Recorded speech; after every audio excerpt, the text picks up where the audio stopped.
दरभंगा जिले में दुर्गा पूजा को शांतिपूर्ण वातावरण में संपन्न करने को लेकर डीडीसी सह प्रभारी जिला अधिकारी दरभंगा प्रतिभा रानी और दरभंगा के वरीय पुलिस अधीक्षक अवकाश कुमार के संयुक्त अध्यक्षता में जिले के सभी पुलिस पदाधिकारियों और दरभंगा जिले के सभी थाना प्रभारी के साथ संयुक्त ब्रीफिंग बैठक का आयोजन किया गया।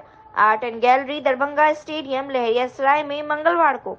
वहीं वर्ष 2023 में हो रहे दुर्गा पूजा के आयोजन को पूरे दरभंगा जिला में शांतिपूर्ण वातावरण में किस तरह से संपन्न कराया जाए, इस पर विशेष चर्चा की गई एवं बैठक में कड़े निर्देश दिए गए। यदि दुर्गा पूजा में कोई भी व्यक्ति गड़बड़ी करते या कोई भी अफवाह फैलाने का काम करते हैं तो ऐसे लोगों के साथ दरभंगा पुलिस काफी सख्ती से पेश आएगी और इन लोगों पर कड़ी से कड़ी कार्रवाई की जाएगी।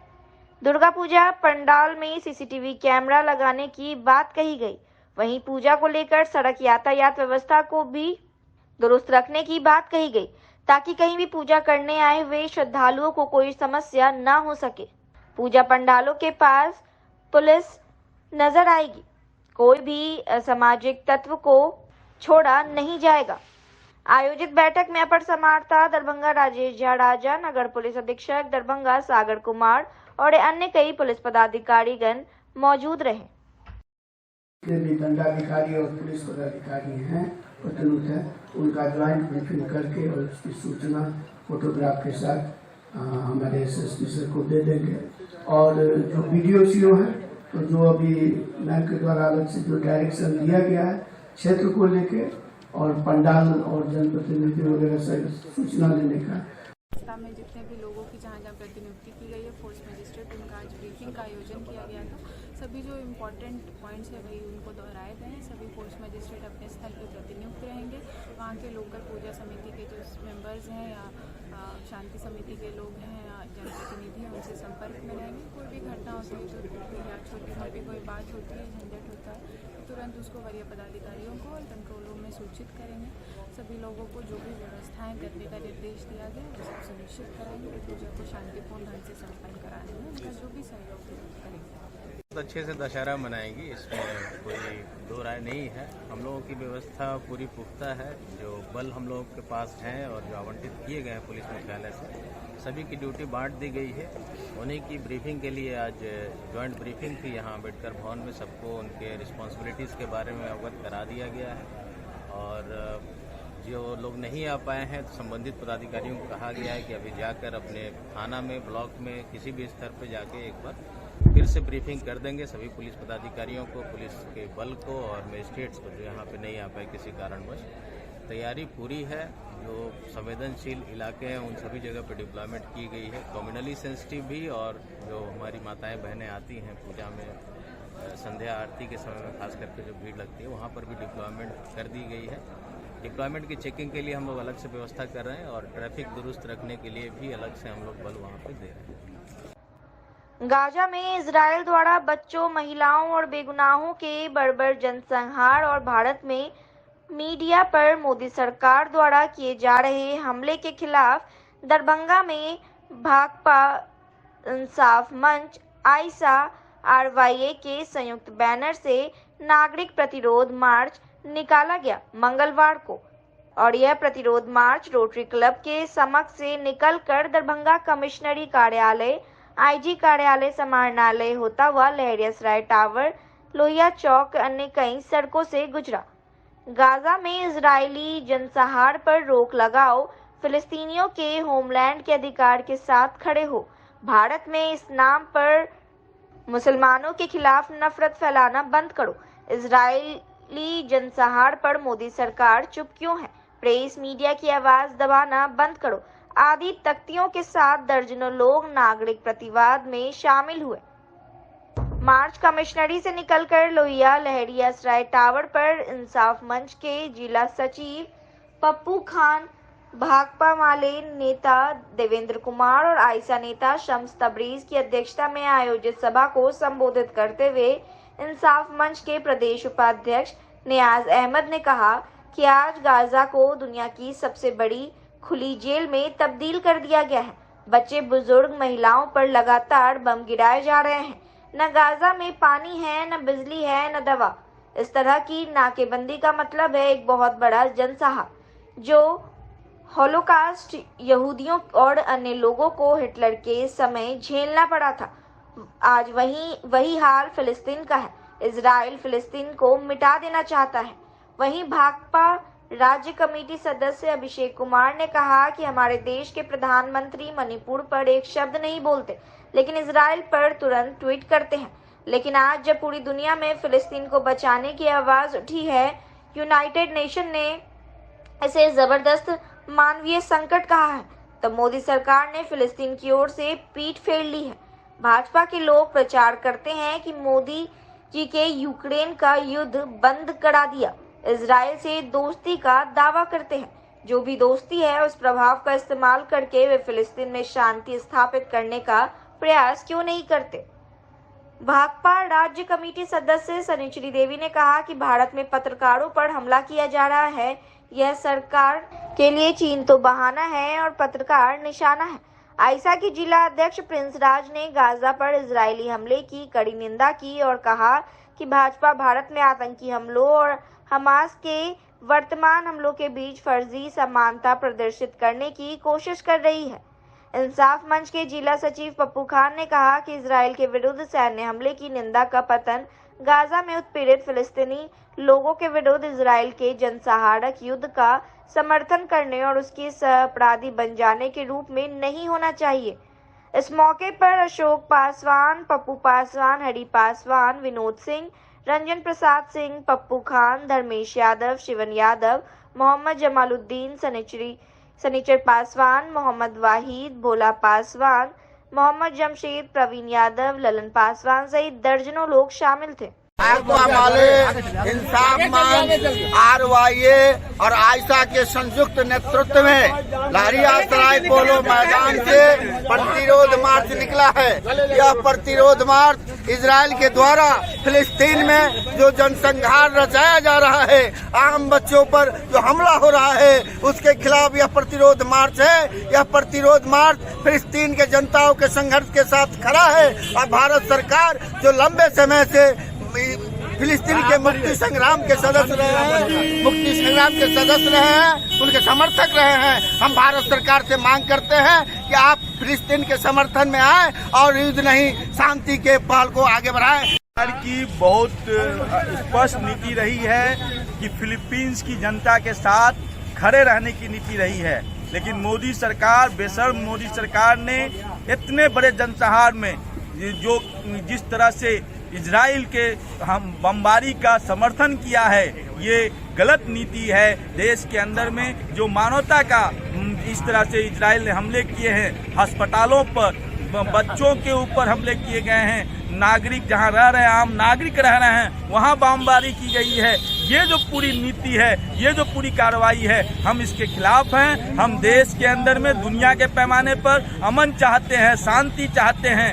युद्ध से कोई समाधान का रास्ता नहीं निकला है और कुल मिलाकर के ये अमेरिका और इजराइल की जो नेक्सस है, ये जो देश को दुनिया में तीसरी वर्ल्ड वॉर की जो एक तरह से परिस्थिति पैदा की जा रही है, इसके खिलाफ मानवता के लिए, अमन के लिए हमारा यह प्रतिरोध मार्च है। हम इसके जरिए मोदी सरकार पर भी कहना चाहेंगे कि इजराइल का समर्थन करना बंद करे, फिलीपींस की जो जनता है, जो मुक्तिगामी जनता है, उसके साथ खड़ा हो। आज प्रतिरोध मार्च निकाला गया है, क्या मामला है, किस चीज पर? प्रतिरोध मार्च आज भाकपा, माले, इंसाफ मंच, RY और आयशा की ओर से निकाला गया है। पूरे बिहार में हम लोग इसका विरोध कर रहे हैं, पूरे भारत में हम विरोध कर रहे हैं। जिस ढंग से इजराइल के द्वारा गाजा में हमले किए जा रहे हैं, बच्चे मारे जा रहे हैं, बूढ़े मारे जा रहे हैं, इलाज के बगैर मर रहे हैं, पानी और राशन बंद कर दिया गया है। इजराइल की जो गुंडागर्दी है, उसके खिलाफ में हम मानवता के पक्ष में हम लोग आज प्रतिरोध मार्च कर रहे हैं। यहाँ के जो बेशर्म बेहया प्रधानमंत्री है, जो इजराइल का समर्थन कर रहा है, मानवता का घोर उल्लंघन है, इस सवाल पर आज हम लोग प्रतिरोध मार्च कर रहे हैं। जहरीली शराब पीने से 3 लोगों की मौत हो जाने की खबर सामने आ रही है। 2 की मौत तो 16 अक्टूबर को हो गई, वही जिसका दाह संस्कार भी कर दिया गया, जबकि एक व्यक्ति की मौत 17 अक्टूबर को दरभंगा DMCH अस्पताल में इलाज के क्रम में हुई है। हालांकि यह सब कैसे हुआ, यह एक जांच का विषय है।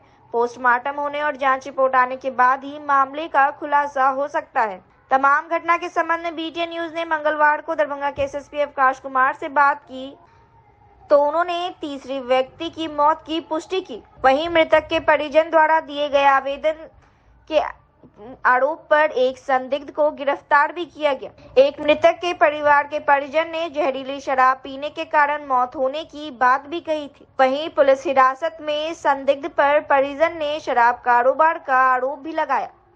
बिहार के दरभंगा में कथित जहरीली शराब का सेवन करने में तीसरे व्यक्ति की मौत की पुष्टि खुद दरभंगा के SSP अवकाश कुमार ने भी कर दी है।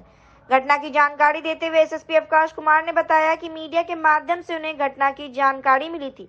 2 लोगों की मौत पहले ही हो गई थी। दोनों शव का लोगों ने दाह संस्कार भी कर दिया था।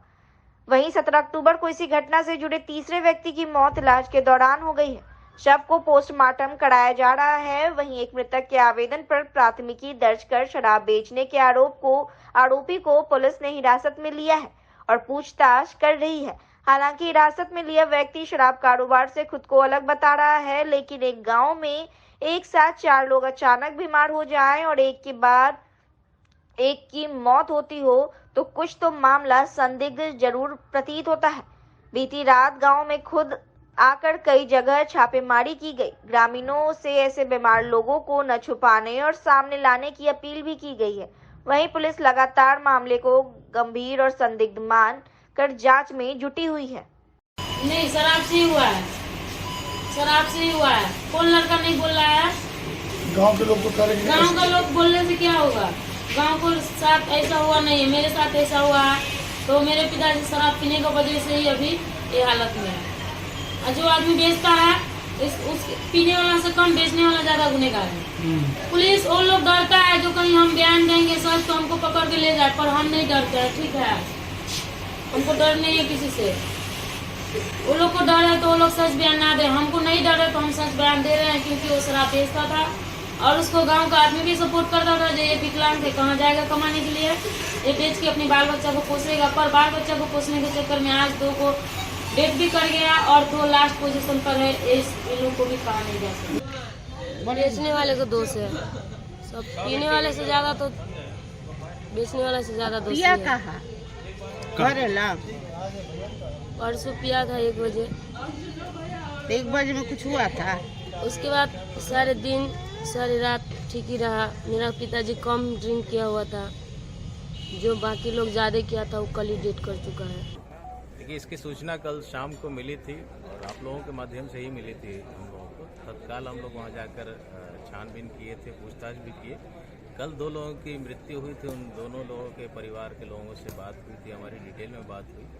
उन दोनों के परिवार के लोगों ने ऐसी कोई बात नहीं बताई शराब पीने की, लेकिन एक गांव में 4 लोग बीमार पड़ जाएं, 2 लोग 3 लोग डेथ कर जाएं, वो थोड़ा सा संदेहास्पद है। कल भी हमने कहा था कि जब तक इसमें पूरी इन्वेस्टिगेशन नहीं हो जाती है। अब 2 लोगों की बॉडी कल ही गांव वालों ने जला दी थी, उनके घर वालों ने, वो हम लोग को सूचना नहीं मिल पाई थी। बट एक तीसरे व्यक्ति की जो आज सुबह मृत्यु हुई है DMCH में इलाज के दौरान, उसकी पोस्टमार्टम होगी, उसका रिपोर्ट आएगा, स्पष्ट रूप से पता चल पाएगा कि असली कारण क्या था। एक और व्यक्ति जो कल समस्तीपुर में जिसकी खबर मिल रही थी कि इलाजरत है, वो भी आज आए हैं, हायाघाट में आए थे, उनको भी DMCH में इलाज के लिए लाया जा रहा है। कल हम लोग गए थे तो वहाँ पे जो जनप्रतिनिधि थे लोकल, उनसे भी बात हुई थी, वहाँ के चौकीदार से भी बात हुई और गांव वालों से भी बात हुई। हम लोगों ने ये भी अपील किया कि और भी किसी घर में कोई बीमार हो तो काइंडली उसको छुपाएं नहीं, सूचना दे ताकि ससमय उनका इलाज किया जा सके। एक युवक को पेड़ में बांधकर निवस्त्र कर अंधाधुंध पिटाई कर दी और उसका वीडियो बना लिया, जो कि वीडियो वायरल हो रहा है। जब इस घटना के संबंध में BTN न्यूज ने दरभंगा के SSP अवकाश कुमार से बात की तो उन्होंने कहा कि जांच के लिए बिरौल SDPO को बता दिया गया है। घटना में सभी के नाम आइडेंटिफाई हो गए हैं। कानूनी कार्रवाई करने की बात भी SSP ने कही है। बिहार में रह रहे कुछ ऐसी तस्वीरें सामने आती है जिससे न सिर्फ बिहार का कानून व्यवस्था पर सवाल उठता है, बल्कि इंसानियत को भी शर्मसार करता दिखाई देता है। ऐसी ही कुछ वीडियो इन दिनों सोशल मीडिया पर बड़ी तेजी से वायरल हो रही है, जिसमें कुछ लोग एक युवक को पेड़ में बांधकर उसकी पिटाई करते हुए नजर आ रहे हैं। जब पिटाई करने वाले युवक का मन नहीं भरता तो युवक दूसरे युवक को पूरी तरीके से निवस्त्र कर देता है और फिर उसकी पिटाई करता है। वीडियो सामने आई तो पुलिस भी हरकत में आई है। दरभंगा के एसएसपी अवकाश कुमार खुद मामले को संज्ञान में लिया है और पूरे मामले की जांच एसडीपीओ विरौल को करने का आदेश दिया है। घटना की पुष्टि खुद दरभंगा के एसएसपी अवकाश कुमार ने की है। दरभंगा के एसएसपी अवकाश कुमार ने बताया कि वायरल वीडियो की जांच करने का आदेश विरौल एसडीपीओ को दिया गया है। वीडियो में दिखने वाले सभी लोगों की पहचान कर ली गई है। घटना के पीछे का कारण स्पष्ट नहीं है, लेकिन जानकारी मिली है कि वीडियो में दिखने वाले सभी लोग आपस में दोस्त हैं। लेकिन ऐसी घटना को अंजाम देने वाले सभी लोगों के खिलाफ कानूनी कार्रवाई की जाएगी। हालांकि एसएसपी ने यह नहीं बताया कि घटना कब की है, लेकिन बताया जाता है कि घटना कुशेश्वर स्थान थाना क्षेत्र के मसान खोन गांव की है और पिटाई खाने वाले युवक की पहचान कुंदन शर्मा के रूप में की गई है। दरभंगा के एसएसपी अवकाश कुमार ने बताया कि वायरल वीडियो की जांच करने के आदेश विरौल एसडीपीओ को दिया गया है और इस घटना को अंजाम देने वाले सभी लोगों के खिलाफ कानूनी कार्रवाई जरूर की जाएगी। जांच के लिए एसडीपीओ बिरौल को दिया गया है, उसमें कुशेश्वर स्थान थाना को भी अवगत कराया गया है इस मैटर से। और जो भी इनिशियल इन्फॉर्मेशन प्राप्त हुई है, सभी लोग दोस्त हैं, एक दूसरे के साथी हैं। किसी चीज़ को लेकर विवाद हुआ जिसमें ये घटना घटित हुई है, लेकिन जो भी घटना है वो कानूनी तौर पे जो कार्रवाई होगी सख्त से सख्त होगी, क्योंकि सभी के नाम आइडेंटिफाई हो गए हैं। हम लोग उस पर कानूनी कार्रवाई कर रहे हैं। दरभंगा निवासी लापता हुआ विक्की कुमार का अब तक कोई पता नहीं चल पाया है। पुलिस के हाथ अब तक खाली है। दरभंगा एसएसपी ने कहा कि हम लोग प्रयास कर रहे हैं। लापता विक्की कुमार की बरामद करने की मांग को लेकर परिजनों और मोहल्ले के स्थानीय लोगों ने 2 दिनों पहले लहरियासराय मुख्य सड़क को चौतरफा घेर दिया था और टायर जलाकर आगजनी कर दी थी। पुलिस प्रशासन के खिलाफ नारेबाजी भी की गई थी और पुलिस के आश्वासन के बाद लोग सड़क जाम को हटा दिया गया था, लेकिन अभी तक विक्की कुमार को पुलिस नहीं ढूंढ पाई है। दरभंगा जिले के लहरियासराय थाना क्षेत्र अंतर्गत मोहल्ला बेलवागंज निवासी प्रदीप शाह के पुत्र विक्की कुमार के लापता होने के संबंध में हमने दरभंगा के एसएसपी अवकाश कुमार से बात की तो उन्होंने कहा कि एक युवक के लापता होने की बात हम लोगों के संज्ञान में है और इसमें प्राथमिकी दर्ज करने का निर्देश दिया गया है। उसको हम लोग देख रहे हैं, अनुसंधान कर रहे हैं और एसएसपी ने कहा कि हम लोग बरामदगी का प्रयास कर रहे हैं। हम आपको जानकारी दे दें, दरभंगा के विक्की कुमार लगभग एक सप्ताह से गायब है और अभी तक इस युवक का कोई पता नहीं चल सका है। ठीक है, वो मामला है संज्ञान में। हम लोग को एक युवक के लापता होने की बात है, उसमें प्राथमिकी दर्ज करने का निर्देश कल दिया गया है। उस पर हम लोग देख रहे हैं, अनुसंधान चल रहा है। शीघ्र हम लोग बरामदगी का प्रयास कर रहे हैं। देखिए, कोई ठोस सबूत तो नहीं मिला है, लेकिन हम लोग इसकी समीक्षा कर रहे हैं। अगर किसी पे किसी प्रकार का थोड़ा सा भी अगर लगता है, डाउटफुल लगता है कैरेक्टर किसी का, तो हम लोग उस पर कार्रवाई करेंगे। आवश्यकता पड़ती है तो हम लोग जो सिपाही हैं उनको बदली भी करेंगे। दरभंगा यातायात थाना पुलिस की बड़ी कार्रवाई कर मोटरसाइकिल को अवैध पार्किंग से जब्त किया गया और फाइन काटा गया। अगर आप भी नो पार्किंग एरिया में अपने वाहन को पार्क करेंगे तो होशियार हो जाइए। आपके वाहन को दरभंगा पुलिस जब्त कर सकती है और भारी जुर्माना भी लग सकता है। दरभंगा ट्रैफिक थाने की ओर से समाहरणालय रोड मुख्य सड़क पर अवैध रूप से लगाए गए कई मोटरसाइकिल को क्रेन द्वारा पुलिस उठाकर यातायात थाना दरभंगा ले गई, जहां से मोटरसाइकिल तभी छूट सका जब जुर्माना अदा कर दिया गया।